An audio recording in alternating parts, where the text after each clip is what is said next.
We want to have you back to discuss this more in depth. Thank you. Now, let's bring in the chair of the House Intelligence Committee, Mike Rogers. Chairman Rogers, welcome back to Fox News Sunday. Thanks for having me, Chris. I want to start with what President Obama and his team have been saying this week. Here it is.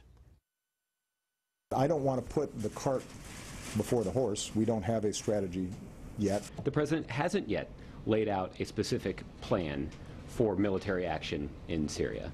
And the reason for that is simply that the Pentagon is still developing that plan, and he's still reviewing them. Congressman, what do you think of the president saying that he doesn't have a strategy yet, and then his spokesman, Josh Earnest, basically putting it all on the Pentagon? Well, unfortunately, we find it consistent with his past policy and actions on foreign policy. And it shows, I think exemplifies, that his foreign policy is an absolute freefall. If you look at China, you look at ISIS, you look at Russia, you look at Iran, North Korea, we have a serious host of problems presenting itself, and our traditional allies are now standing up and say, well, maybe America is not the best ones to lead us through these troubles. That is an issue that we are going to have to deal with. But do you believe Josh Earnest when he says, hey, we're still waiting on the Pentagon to give us options? No, I don't. And matter of fact, the options have been presented itself over the last year. We had our Arab League partners show up, Chris, and say, help us deal with this. And they weren't asking for troops. They were asking for intelligence and coordination and helping lead the effort of which folks to vet to give weapons and money in Syria, and at least some strategic guidance in the region. The president rejected that. That was his decision. And we watched it progressively get worse. And so our Arab League partners decided, well, we're going to have to do this on our own. It was uncoordinated, not through the best intelligence, and at the end of the day ended up helping in an odd way the very people we're going to have to face today. So there have been plans on the table. The president just did not want to get engaged in any way. That is a decision. That is a policy. That is a strategy, and it's not working. All right. But the president is meeting with the NATO allies this week in Great Britain at a summit. He's going to try to get them on board for military cooperation. Secretary Hagel, Secretary Kerry are going to the Middle East this week after the NATO summit to try to get some of our regional allies in the Arab world either to help us with the Iraqi army or to help the Syrian rebels. What's wrong with that, with taking some time, getting your ducks in a row? The problem is the clock didn't start with the beheading of the American journalist. That was just a symptom of what was a long and growing problem for the United States. So it's not wrong, it's just very, very late in the game, and it presents fewer options. So 3 years ago, we had really good options in Syria and how to stop their pooling in the east and going into Iraq. 2 years ago, we had better options, not great options. Today, our options are far more limited, far more dangerous, and will call for far more engagement. And we're spending a lot of time talking about things that we won't do. That's the problem. The president wants to tell you what he won't do. He's having a hard time putting the coalition together to talk about what they will do.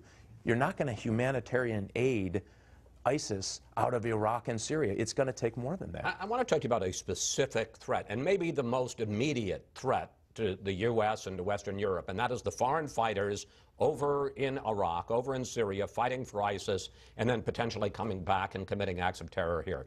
Do you have a sense, as the chairman of the House Intelligence Committee, how many Americans, how many Westerners are fighting with ISIS, and do we know if any of them have come back either to Western Europe or to the United States, and if so, are we tracking them? Well, yes, we have a sense. The problem is there is no sure number. And for the intelligence community to say that they have exactly the right number, they won't do that because they can't do that. And so there is a bit of an unknown in how many of those fighters actually got there and came back. Are they tracking the ones that we can identify? Yes, they're trying to do that. So how many Americans do we think are with ISIS? Well, do we know about? It's in the hundreds that we believe have at least one time traveled and participated and trained with them. And some of them have drifted back. Some of them have gone to Europe. And what we've seen and why we started raising this alarm, and me included, was you saw the Brussels event, attack on the Jewish Museum. That was, we believe, an ISIL-led or inspired event. So that was the first time that they had attacked, we believe, outside their borders. Now, again, Europe has obviously stood up and said, we have a huge problem. David Cameron came out and said, not only do we have a problem, here's my plan to deal with it. And so the United States seems to be in this malaise of not being that concerned. I will tell you, I'm very concerned because we don't know every single person that has an American passport that has gone and trained and learned how to fight. And we're not sure that the Brits have a good handle on, they think it's about 500 in Britain. There's several hundred in Canada. What if one gets there and gets through? Now they have a passport that allows them free travel to the United States of America. So the chances of error here are greater than, I think, our ability to track every single error. And how serious a threat is that? It's a serious threat. It's a very serious threat. Here's the other problem. ISIL would like to have a Western-style attack to continue this notion that they are the leading jihadist group in the world. Send your people, send your money. So does al-Qaeda. So we haven't even talked about al-Qaeda. Al-Qaeda, we know, is engaged in operational status to one degree or another for attacks in the West. We know that. We're tracking threats that are pretty serious.